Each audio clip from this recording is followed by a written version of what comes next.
Bonsoir. Là, je suis toujours au village, à Kimbeti, le village Kimbanga. Je suis dans ma tente. C'est car au fait, ici, tout le monde sont rentrés, ils sont dormis déjà. Ici, les gens dorment à temps. Donc, c'est un village. Il est encore 19h45. Voir ici, mais les gens sont déjà dormis. Parce que comme je vous ai dit, ici au village, les gens dorment souvent à temps. Donc là, je suis dans ma tente. C'est ici que je passe mes nuits. Ça, c'est ici que je vais passer mon nuit ici. C'est ma petite chambre, telle que vous êtes en train de voir ici. C'est la tente. Donc, ça, c'est le petit lit que je me suis moi-même faire ici. Donc,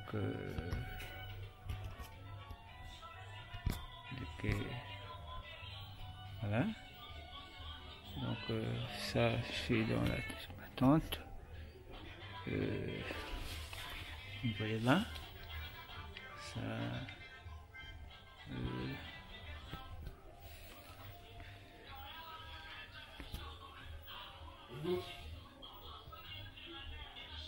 Hein? Là-bas. Que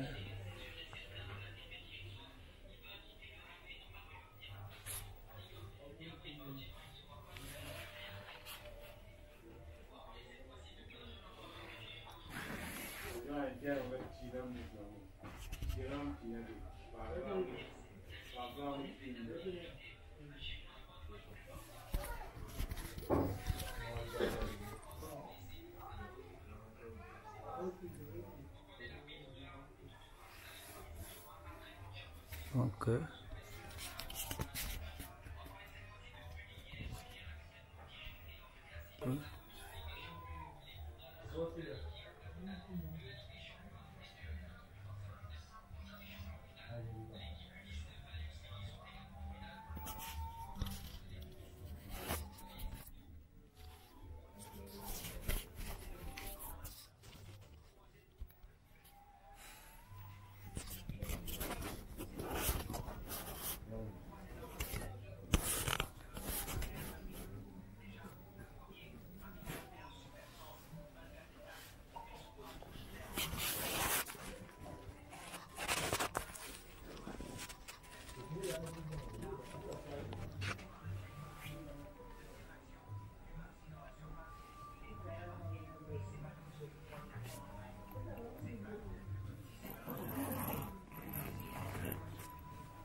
oui.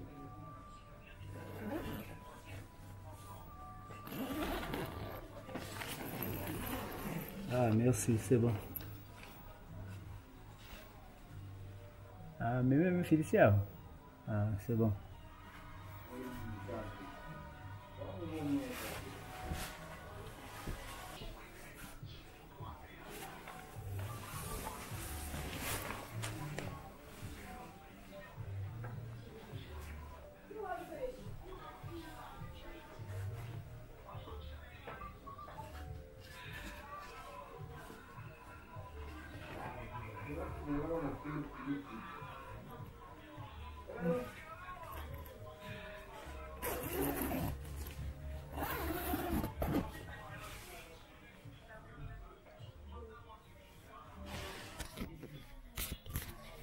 Okay. Donc ici, comme je suis en train de vous dire, ici les gens dorment à temps ici. À l'époque, c'était pas comme ça. À l'époque, les gens dormaient souvent en retard. Je me souviens quand on venait ici en vacances, dans les années 85, 84, 93, 99, quand on quittait souvent Brazzaville, on venait ici en vacances. À cette heure-là, à 18h, 19h, à partir de 19h, mon grand-père allumait souvent le feu, dehors ici, au centre là où je vous ai montré la vieille maison là. Non, au milieu il y avait un arbre là, un arbre fruitier. on avait coupé ça. Mon grand-père faisait souvent le feu là-bas. Donc les gens venaient se rassembler autour du feu. Il nous parlait un peu du passé, nous expliquait les histoires du passé, comment les gens vivaient à l'époque dans ce village. Mais actuellement, avec la guerre qu'il y a eu ici, en 99, 2000, il y a eu la guerre ici avec cette affaire des ninjas là. Donc, il y a des gens qui sont partis de ce village, qui ne sont plus rentrés. Vous voyez ici, à l'époque, il y avait beaucoup de gens ici. Il y avait beaucoup de maisons ici, mais apparemment, quand je vois, il y a d'autres maisons qui sont abandonnées. Les gens qui sont partis, ils ne sont plus revenus. Non, à l'époque, il y avait beaucoup de gens ici. Il y avait nos frères, nos cousins qui vivaient ici. Et d'autres sont partis dans d'autres villages, d'autres sont partis dans de grandes villes. Bon, ici, il n'y a plus grand-chose, hein. Il y a quelques habitants. Il y a aussi des nouveaux que je vois ici que je n'ai pas connus auparavant, qui sont maintenant ici, dans ce village. Sinon, à l'époque, c'était pas comme ça. À l'heure là, les gens devaient être autour du mbongi. Il y avait aussi les paillotes qu'on appelait les mbongi à l'époque. À cette époque-là, les gens s'asseyaient dans le mbongi pour rencontrer les expériences de la chasse, de la pêche. Comme je vous ai toujours dit, ici, au village, ici, les gens ne vivent qu'à l'agriculture. Il faut aussi la pêche, il y a la chasse aussi. À l'époque, ils faisaient la chasse qu'on appelait le mbingu. Ils faisaient la chasse avec les chiens. Je ne sais pas s'ils le font toujours. Parce qu'avec le développement, tout a changé ici. Mais à l'époque, les gens faisaient la chasse. Il y avait sur la pêche. Les gens faisaient plusieurs pêches. Il y avait la pêche avec la canne. Il y a la pêche qu'on faisait avec l'équilimbo. C'est quelque chose qu'on appelle le nas. Quelque chose qu'on a rangé avec les lianes. Il y avait aussi le moussoir, les filets, le possa, etc. La rivière que je vous ai montrée là-bas, la rivière Louvici, là-bas on partait aussi pêcher. Il y a les gens aussi qui faisaient la pêche à la main. C'est la pêche qu'on appelait, les gens introduisaient les mains dans des petites grottes dans l'eau là. C'est là où les poissons vont souvent se cacher dans l'eau. Chez nous ici on appelait ça Koubemba. Donc les gens faisaient pêcher à la main comme ça. À l'Ovici là-bas, il y avait les poissons qu'on appelait les nkoko, les soula. C'est des poissons électriques qu'on appelle les nina ici. Il y a le soula. Le soula c'est les poissons nina. Il y a aussi les nkoko. Le nkoko c'est les soulures jaune tacheté qu'on pêchait ici. Il y avait aussi le carpe, les crevettes, donc les crabes. Mais apparemment, quand je suis parti là-bas à la rivière, comme je vous dis que tout a changé ici, les choses ne sont plus comme auparavant. Je ne sais pas s'il y a encore ce poisson-là ici. Les gens continuent à pêcher ce poisson-là ici, je ne sais pas, hein, parce que, comme je vous ai dit, tout a changé, hein. Est-ce que les gens font toujours ce type de pêche? Je ne sais pas. Donc, mais sinon, à l'époque, c'est ce que les gens faisaient ici. À l'époque, je me souviens, on partait faire la pêche, on partait pêcher avec mes frères, mes grands-parents. On partait aussi à la chasse. Il y avait aussi la pêche où on dirigeait l'eau, on isolait les poissons dans l'eau, on créait une canalisation afin de dévier l'eau. Maintenant, la partie où les poissons restaient, on mettait un peu de feuilles là, qu'on appelle mukama. Je ne sais pas si ces feuilles-là existent toujours jusqu'à aujourd'hui. C'est avec ce feuille-là qu'on faisait la pêche. Donc on pilait les feuilles là et on mettait dans l'eau. Donc ça intoxiquait les poissons. Donc, à travers cette pêche-là, on pouvait facilement attraper les poissons, puisque les poissons étaient intoxiqués. Donc, c'est cette pêche qu'on appelait à l'époque Kukamika. Donc, je ne sais pas si ça existe encore ici. Sinon, comme je vous ai dit, je suis en train de vous dire, à l'époque, c'est comme ça qu'on vivait ici. Donc, il y avait plusieurs pêches, il y avait aussi la chasse. Il y a des gens aussi qui faisaient des petites pièges. Maintenant, ici, il y a aussi le dioptage sur les montagnes là. La majorité des gens qui sont ici aussi vivaient à l'époque. Je crois qu'ils sont toujours dans cette travail là. Ils font comme on appelle ils vont chercher le dioptage. Le dioptage, c'est une pierre qu'on trouve sur les montagnes là. Donc,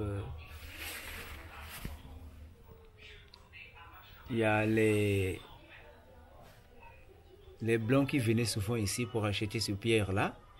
On appelait ce pierre-là le dioptage. Il y avait la pierre blanche et vert aussi, couleur verte.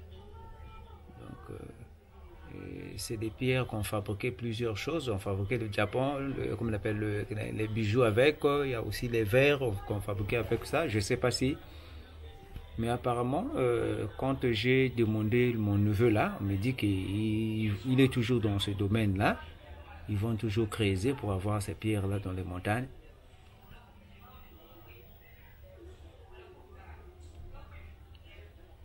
Mais sinon, l'activité principale, c'est les champs, l'élevage de moutons, de cochons, des poulets et la chasse. Ça, c'est les activités principales des gens qui vivent ici à Kimbeti.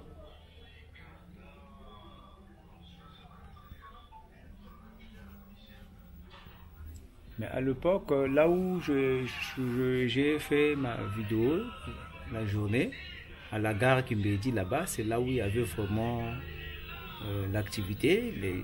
Quand vous partez là-bas, la zone là était mouvementée.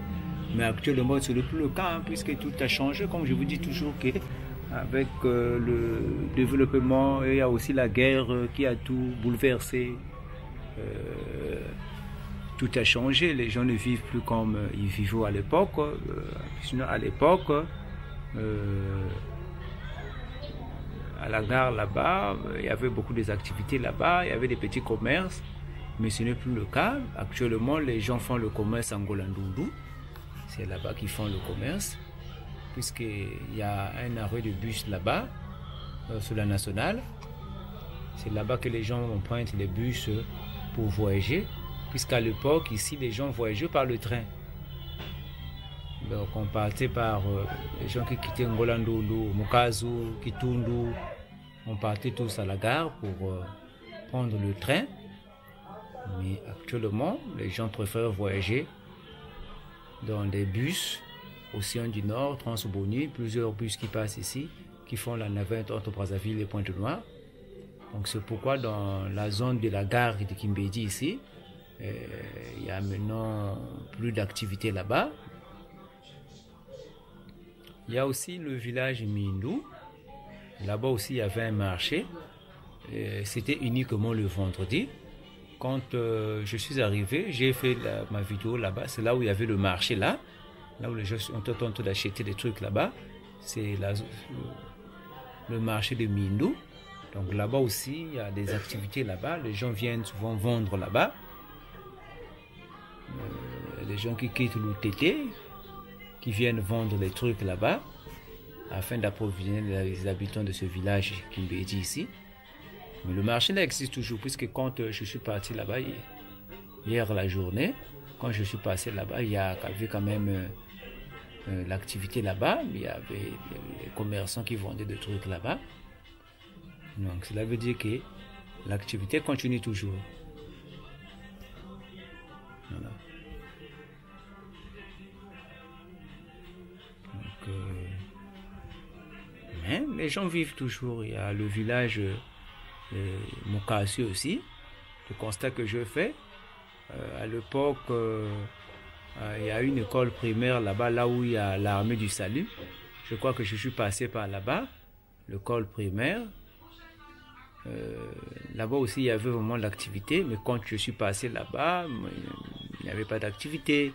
Même en passant de Mukasu, Mukasu c'est un grand village, mais quand je suis passé là-bas, il n'y avait pas grand-chose. Et les routes aussi étaient vraiment remplies d'air, c'est devenu des pistes à l'époque, c'était vraiment, la zone là était propre, bon je sais pas. Vous savez vu qu'avec le développement, la majorité des gens préfèrent se rendre dans de grandes villes. Voilà.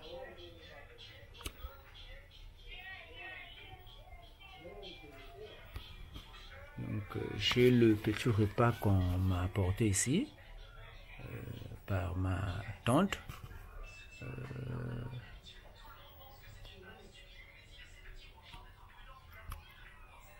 Voilà. C'est un petit repas de chez nous ici. C'est le tubercule mélangé avec la moine. C'est ce qu'on appelle le nseba ici. C'est la nourriture traditionnelle ici au village.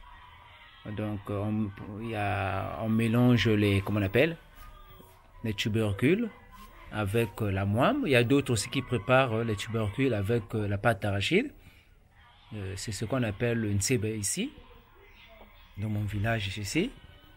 C'est ce qu'on m'a apporté ici. Je vais essayer de manger un peu avant de dormir.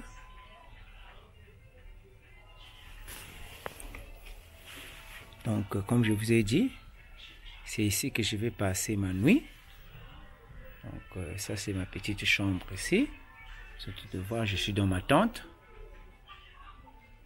Ça c'est la tente. Vous voyez?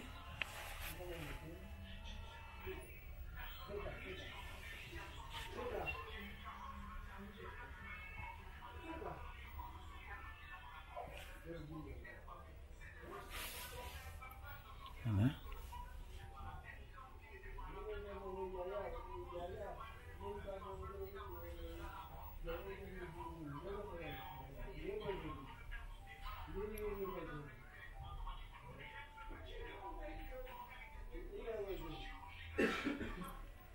Vous voyez ici.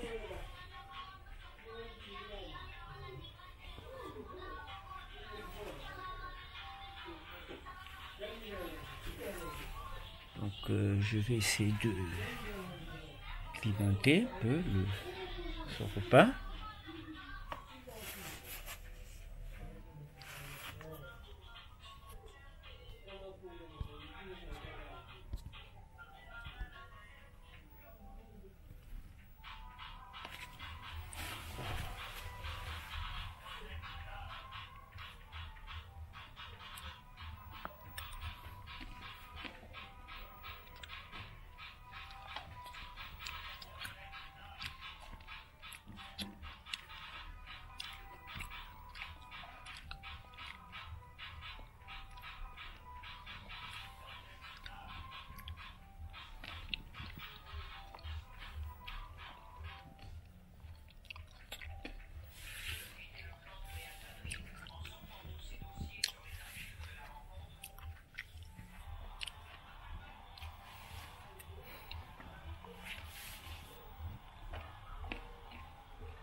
là, je vais devoir dormir.